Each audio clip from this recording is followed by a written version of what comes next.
coup. They were under military escort, their every movement carefully controlled, yet they still had a chance to see what is really happening on the ground. By day, the junta continues its brutal crackdown, killing pro-democracy protesters who refuse to submit to military rule. At night, the raids begin as soldiers round up activists and drag away the dead, their bodies evidence of the military's shoot-to-kill tactics. 2 months after overthrowing Myanmar's democratically elected government in a coup, the junta has been unapologetic in its ruthlessness and silent in the face of international outrage. Fearless local journalists and activists have risked everything to show the world what is happening, while outside access to the country has been blocked. But now the military has granted CNN the first access to visit Myanmar. From the moment we arrive, our movements are tightly controlled. Gives you a sense of the intense level of security with us. 1, 2, 3, another 3 over there. 6 trucks full of soldiers accompanying our every move. At township offices across Yangon, alleged victims of the protest movement dutifully await us. They tell us they have been beaten and threatened and humiliated by the violators, a pejorative term the military uses for the pro-democracy protesters. In North Okalapa Township, the local administrator complains that the demonstrators were noisy and broke the law by gathering in groups of more than 5. Are you seriously comparing these infractions to more than 500 people being killed, among them children? Are you saying that these are equal? Our minders are perturbed by the question, and it goes unanswered. They take us to a shopping center, one of 2 attacked by arsonists overnight. Like many businesses in Myanmar, they are partially owned by the military. The strong implication from our minders is that the protesters are to blame. It's a similar story at several burned-out factories.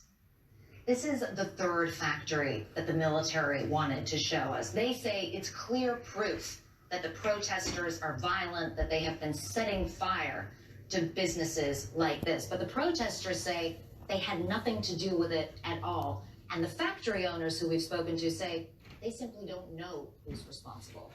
Sandra's Chinese-owned garment factory was completely destroyed. She asked we not show her face. Do you have any sense of what you will do now? Waiting for the government, giving some heavy. Yeah. Who is the government right now in Myanmar? Sorry, is that a hard question? I don't know.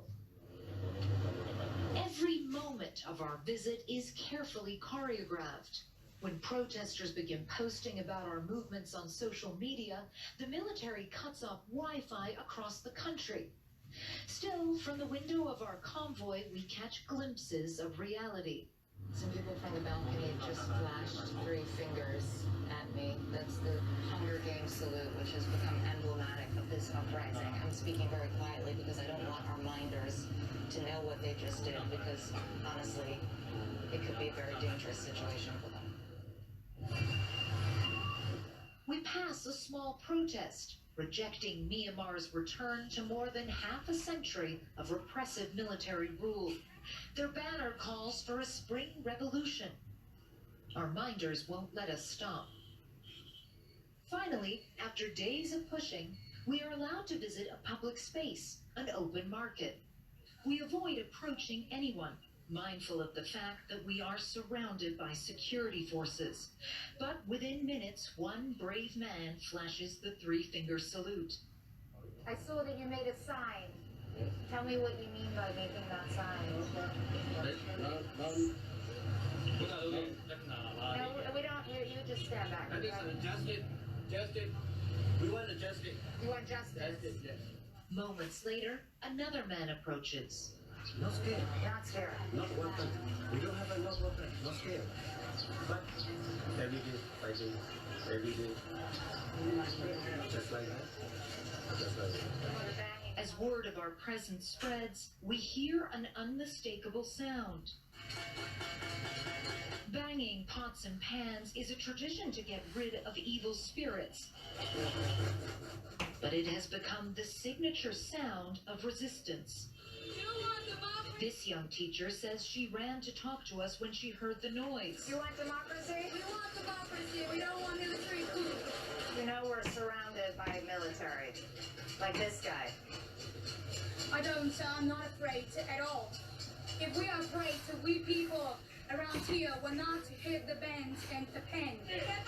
Like many young people, she sees her future being ripped away. We don't want to go back to the dark age. We lost our voice, and we had democracy only for 10 years. But we don't have weapons. We don't have guns. Just only we have voice. But even words can be punished here. Not wanting the situation to escalate, we decide to leave the market as people honk their horns in support of the protest movement.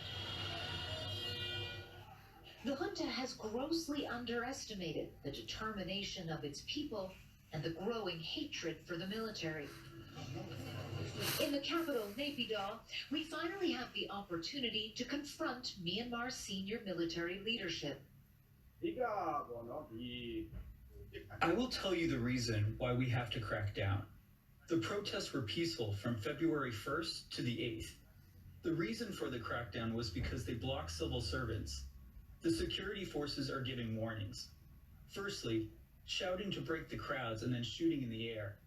And the crowds are throwing stones and using slingshots. Are you seriously comparing stones and slingshots to assault rifles? The military is using weapons against its own people that really only belong on the battlefield. The main thing is, they are not only using stones and slingshots.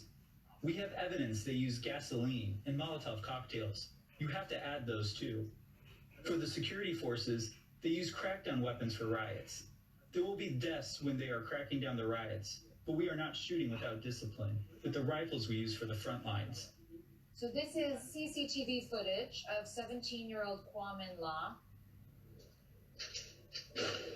going past a police convoy. You can see the police shoot him on the spot.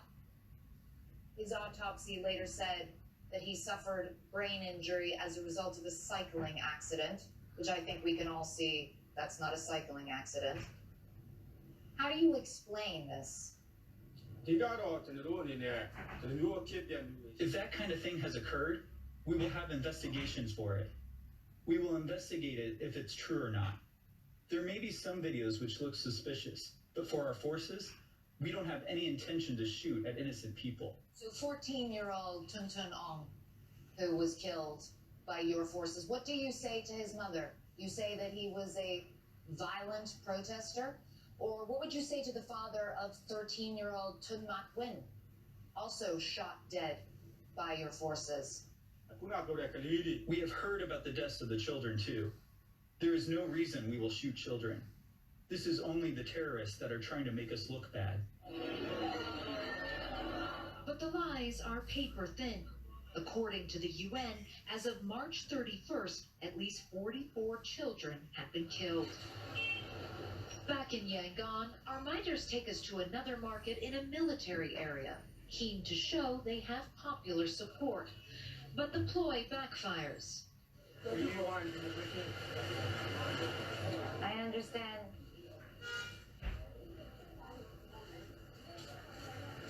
Man just told me we want democracy as he walked past, but he was too scared to stop and talk. Others are more bold. Save your country. These people are not activists. They are ordinary citizens, and they live in fear of the military. You have goosebumps. You're like shivering. They are not human. Yeah. They're not human. They are desperate for the outside world to know their pain. One girl approaches us shaking. I feel like you're very nervous. Are you okay? Yeah. We are not safe anymore. And even my life. pair of shoulders and two shoulders and shoot the 2 rounds. I don't want you to get in trouble. I don't want you to get arrested, okay? Thank you. All right. She knows her bravery will certainly be punished. But this is a resistance movement built on small acts of great courage. Clarissa Ward, CNN, Myanmar. And that woman was arrested just as she was running away from the market. 10 others were also arrested for talking to CNN. Thankfully, they were all released after a couple of days. Now, there's much more from Carissa's team at CNN.com, breaking down what Myanmar's military says to justify their brutal crackdown and whether it matches reality. And coming up, the Paris elite are helping themselves to an extra serving of controversy. Coming up, please. ဒီနေ့ CN က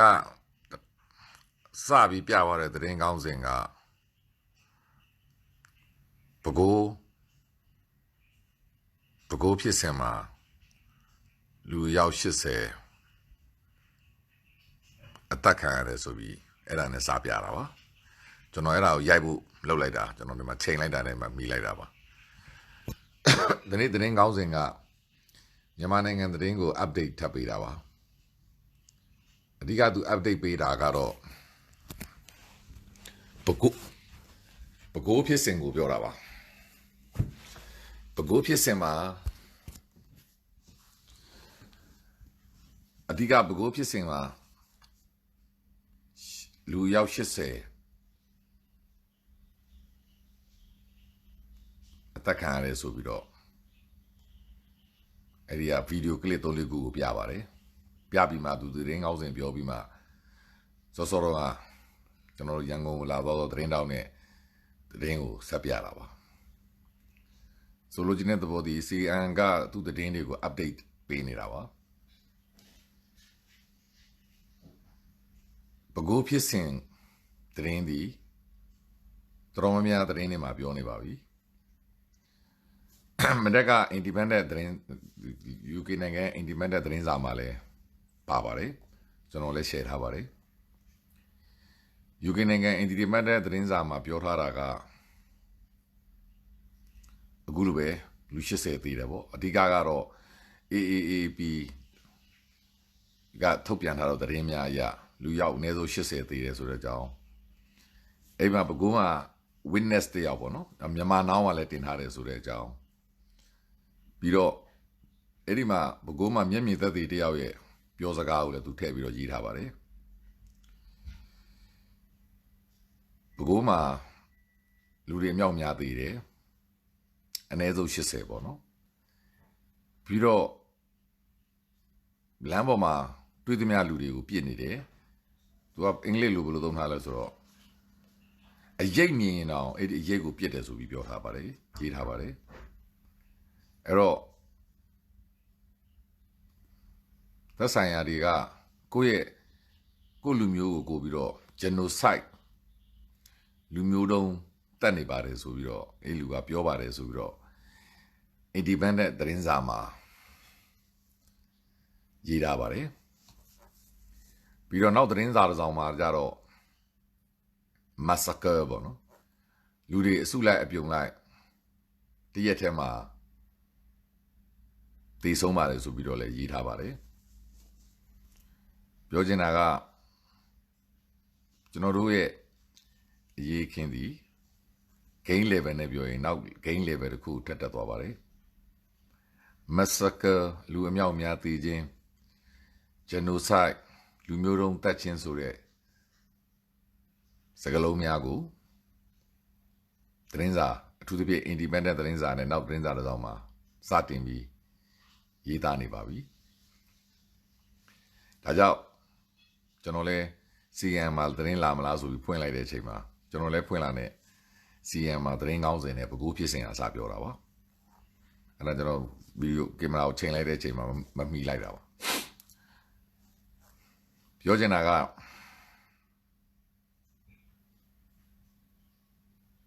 ဖြစ်စဉ်ဒီ crime against humanity ကနေပြီးတော့တဖြည်းဖြည်း massacre လူတွေအစုလိုက်အပြုံလိုက်သေခြင်း genocide လူမျိုးတုံးတတ်ခြင်းဆိုတဲ့စကားလုံးများကိုတော့ သတင်းစာများကစတင်ပြီးသုံးနှုန်းနေပါပြီနောက်တစ်ခုဒီ CN ကစောစောသူပြသွားတဲ့သတင်းကိုအခြေခံကိုပြန်ကြည့်ရမယ်ဆိုရင်သုံးသပ်ရမယ်ဆိုရင်ဒီဈေးထဲမှာဆန္ဒပြတဲ့လူကသူတို့မှာလက်နဲ့လည်းမရှိပါဘူးသူ့လာပြောတဲ့သူကပေါ့နော်ရတာကသူပြောပါတယ်ဒါတွေကပုံမှန်ရတာပါဆန္ဒပြတဲ့လူလည်းမဟုတ်ပါဘူးသူတို့မှလက်နဲ့မရှိပါဘူးဒီဆီယမလေးပြောသွားတာပေါ့အဓိကသူတို့မှာ voice ပေါ့အသံပဲရှိတာပေါ့ပြောချင်တာကမြန်မာပြည်သူတွေမှာပြန်ပြောစရာအသံပဲရှိတယ်ဒါပေမဲ့ तू ကအဲ့ဒါကိုဘယ်လိုသုံးသပ်သွားလဲဆိုတော့အဲ့ဒီအသံကြောက်လေလူတွေကအဖမ်းခံနိုင်ရတယ်အဖမ်းခံရနိုင်တယ်အသက်ခံရနိုင်တယ်ပေါ့အဲ့ဒါကဘာနဲ့ချိတ်ဆက်နေလဲဆိုတော့ကျွန်တော်ပြောနေသလိုပဲ freedom of expression နဲ့လည်းချိတ်ဆက်နေပါတယ်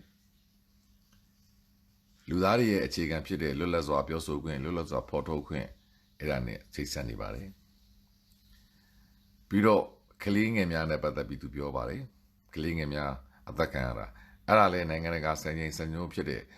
ကလေးသင်ငယ်များသည်အပြစ်ကင်းစင်တဲ့အတွက်ကလေးသင်ငယ်များကို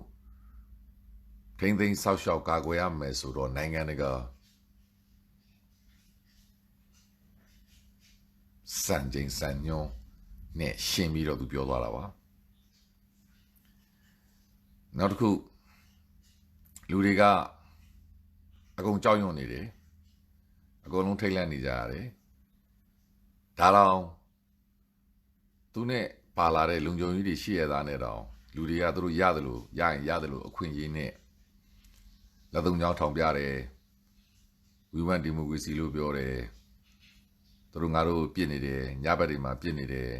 အဲ့ဒါတွေသူပြောသွားတာပါဒါကလည်းသူကဘာကိုပြချင်လဲဆိုတော့ပြည်သူတွေက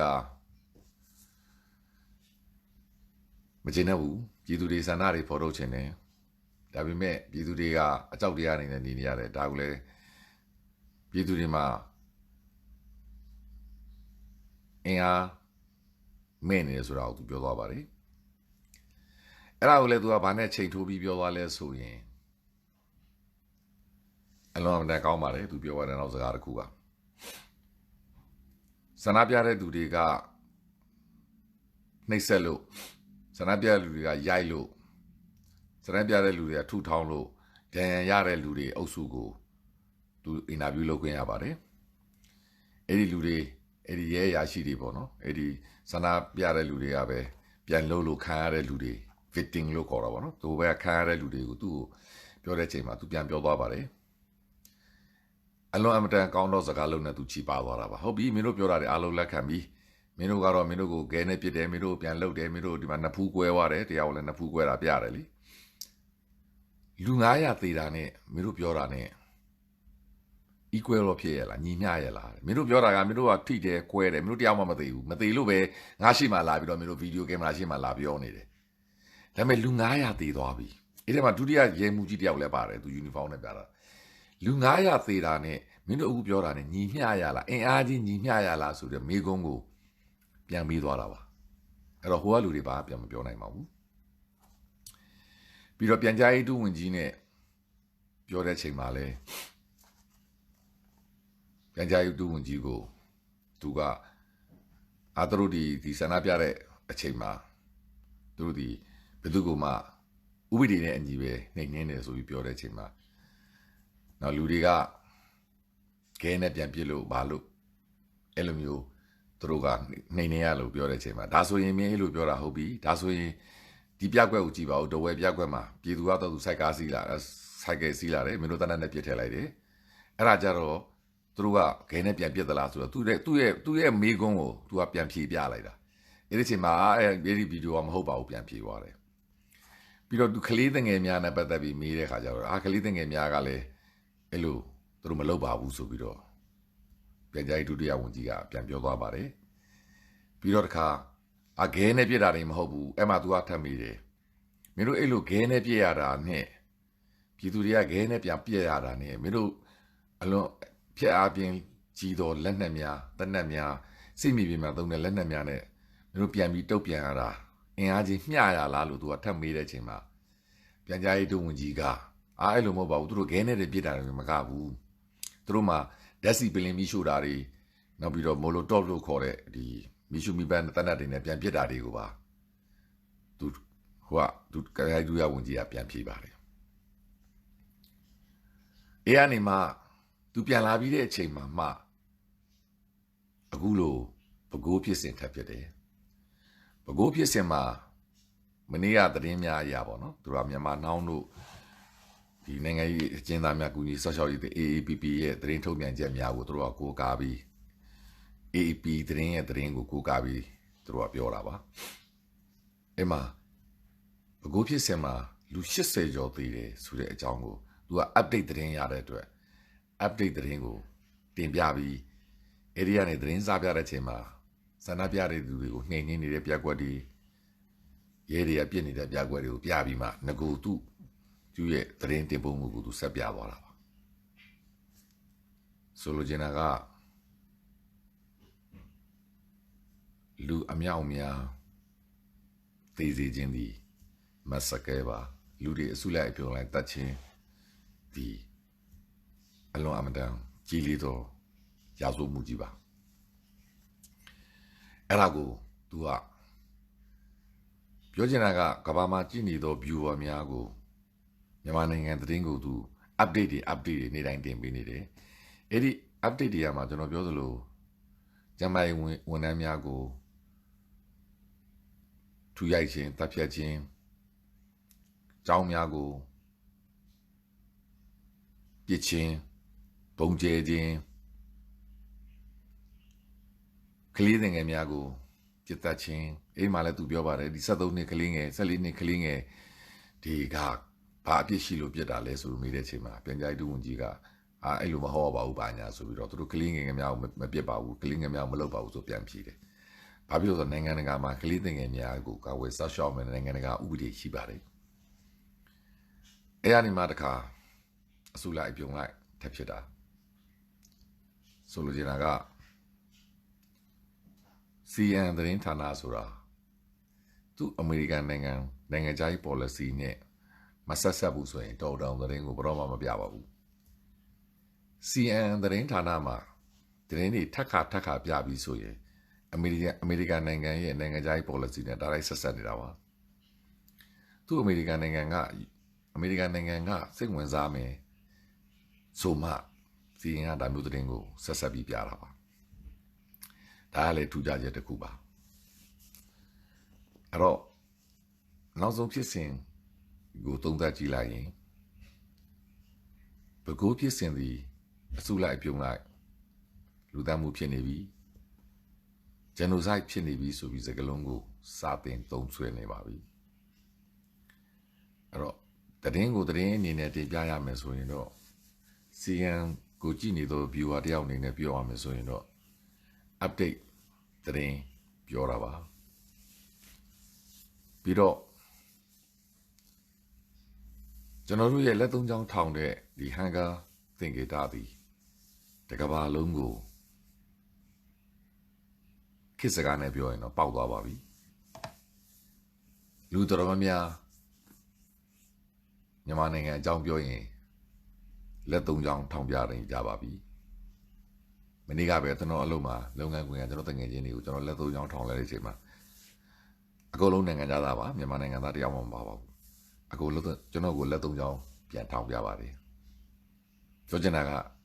သူတို့မြန်မာနိုင်ငံအကြောင်းအကုန်သိတယ်သူတို့ရဲ့သတင်းတွေမှာကြီးနေရပြီအထူးသဖြင့် UK နိုင်ငံမှာဒီတာမတ်ကိစ္စနဲ့ပတ်သက်ပြီးတိုင်ရုံကိစ္စနဲ့ပတ်သက်ပြီးလူတော်များများပိုသိသွားပါတယ်အဲဒါကြောင့်သူတို့ဒီ YouTube တွေကိုသူတို့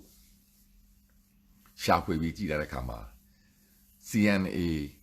သတင်းဌာနကစင်ကာပူနိုင်ငံကသတင်း channel ဖြစ်ပါလိမ့်မယ်။အဲဒီကနေပြီးတော့ Insider ဆိုတဲ့ဒီသူတို့ရဲ့ TV series ပေါ့နော်။အဲဒီသတင်းသုံးသပ်ချက် series ကိုသူတို့ကြည့်ကြပါတယ်။ YouTube ကနေကြည့်တဲ့ချိန်ကျွန်တော်လည်းသူတို့ data တွေကိုကြည့်ဖို့လာပြောတဲ့အတွက်ကျွန်တော်တော့မနေ့ကကြည့်လိုက်ပါသေးတယ်။ဆိုလိုချင်တာကကျွန်တော်တို့ရဲ့လက်သုံးချောင်းထောင်တဲ့သင်္ကေတသည်ကဘာကိုပေါက်နေပါပြီ ပြောချင်တာကကျွန်တော်တို့ရဲ့ Spring Revolution ဒီကဘာကိုပေါက်နေပါပြီအဲ့တော့ဖြစ်စဉ်ကိုသုံးသပ်ကြည့်လိုက်ရင်ဖြစ်စဉ်ဒီတစ်စိပြီးတစ်စိ gain level နဲ့ပြောရင် level တွေတက်နေပါပြီအခုနောက်ဆုံးအဆင့်လို့ပြောရမလားနောက်ဆုံးမရောက်ခင်ဒုတိယအဆင့်လို့ပဲပြောရမလားအလန်း level နဲ့ပြောမယ်ဆိုရင် high risk level အနီရောင်အဆင့်ကိုရောက်နေပါပြီပြောချင်တာက massacre အစုလိုက်ပြုံလိုက်တပ်ဖြတ်ခြင်း genocide လူမျိုးတုံးတပ်ဖြတ်ခြင်းဆိုတဲ့စကားလုံးများကိုတောင်အနောက်နိုင်ငံမီဒီယာများအထူးသဖြင့်ကျွန်တော်တို့ UK ရဲ့ independent သတင်းစာမှာကိုစတင်သုံးစွဲနေတာကိုသတိထားမိတယ်အဲ့တော့ပြောချင်တာဒီကျွန်တော်ဒီသတင်းကိုသတင်းအနေနဲ့ပဲတင်ပြပေးလိုက်တာကျွန်တော်တို့အမေရိကန်သားမကြီးပြောသလိုပဲအမေရိကန်နိုင်ငံကပြောနေသလိုပဲသူအမေရိကန်နိုင်ငံကစိတ်ဝင်စားလာပြီဆိုရင် CN သတင်းဒီပြပါတော့မယ်သို့တော့အမေရိကန်နိုင်ငံဆုံးဖြတ်ချက်များလှုပ်ရှားမှုများထူကြရင် CN ကကြီးညာပါတယ်အထူးသဖြင့်ကတော့ကျွန်တော်တို့သူတို့နိုင်ငံခြားရေး policy နဲ့သူတို့ရဲ့လုပ်ရက်များမနေ့ကဆိုရင်ပဲဒီ China Indo-Pacific ဒေသကိုတရုတ်နိုင်ငံကိုရင်ဆိုင်ဖို့အတွက်ဒေါ်လာသန်း950ဘတ်ဂျက်ကိုသမ္မတကြီးဂျိုးဘိုင်ဒန်ကတောင်းလိုက်ပါပြီကျွန်တော်မနေ့ကပြောထားသလိုပဲပတ်စံလိုပါတယ်အဲ့ဒီပတ်စံကလည်းတရားဝင်ဘတ်ဂျက်ဖြစ်ရမှာပါအဲ့ဒါကိုလည်းလွှတ်တော်ကခွင့်ပြုရမှာပါကျွန်တော်ဒီမိတ်ဆွေတယောက်ကိုကူညီခြင်းနဲ့ဆိုရင်ကျွန်တော်မှဒါရိုက်ကူညီလို့မရရင်ကျွန်တော်ကူညီလို့ရနိုင်သောအနေအထားများကကျွန်တော်စဉ်းစားပါတယ်ကျွန်တော်ဆိုတဲ့သဘောတည်းကျွန်တော်ရဲ့အသုံးစရိတ်များကိုချွေထားခြင်းတခြားပေးစရာရှိများကိုခဏဆိုင်ငံ့ခြင်းမဟုတ်လေတခြားသုံးမဲ့ကိစ္စများကိုခဏဆိုင်ငံ့ပြီးခဏယူသုံးခြင်းဒါကျွန်တော်ရဲ့ budget ကိုကြည့်ပြီးကျွန်တော်ကူညီသောမိတ်ဆွေကိုကျွန်တော်ကူညီရတယ်လို့ပဲသူတို့အစိုးရများကလည်းသူတို့သိပါတယ်အဓိကသည်ဘယ်ကိစ္စမဆိုစိတ်ဆန္ဒရှိဖို့သာအဓိကပါစိတ်ဆန္ဒရှိရင်ပြဿနာကိုဖြေလျောင်ဖြေရှင်းလို့ရပါတယ်လှုပ်ပေးခြင်းနဲ့ဆန္ဒလှုပ်ခြင်းနဲ့ဆန္ဒရှိရင်ကျွန်တော်ပြောနေသလိုပဲဆယ်တန်းစာမွဲကို6ဘာသာဂုဏ်ထူးနဲ့အောင်ကျင်နေဆိုရင်တော့အောင်ကျင်နေဆိုတဲ့စိတ်ဆန္ဒဒုတိမဟုတ်ဆရာဝန်ဖြစ်ခြင်းနဲ့စိတ်ဆန္ဒဒုတိမဟုတ်အင်ဂျင်နီယာဖြစ်ခြင်းနဲ့စိတ်ဆန္ဒဒုတိမဟုတ်ကမ္ဘာအကောင်းဆုံးတက္ကသိုလ်များကိုဝင်ခွင့်ရစေခြင်းစာသင်ကြားဝင်ခွင့်ရခြင်းတဲ့စိတ်ဆန္ဒတွေရှိရင်စိတ်ဆန္ဒကအရင်စတာပါစိတ်ဆန္ဒရှိပြီးမှကျန်တဲ့ဟာတွေအားလုံးဒီစိတ်ဆန္ဒကိုအကောင့်ထဲပို့ဖို့အတွက်ဖြည့်ရှင်းရတာပါအဲ့တော့ UN ရဲ့အခင်းချင်းမှာလည်း US နိုင်ငံရဲ့တာမကြီးတွေသူတို့စိတ်ဆန္ဒရှိကြောင်းကိုပြပြတသားလည်းသူပြောနေပါတယ်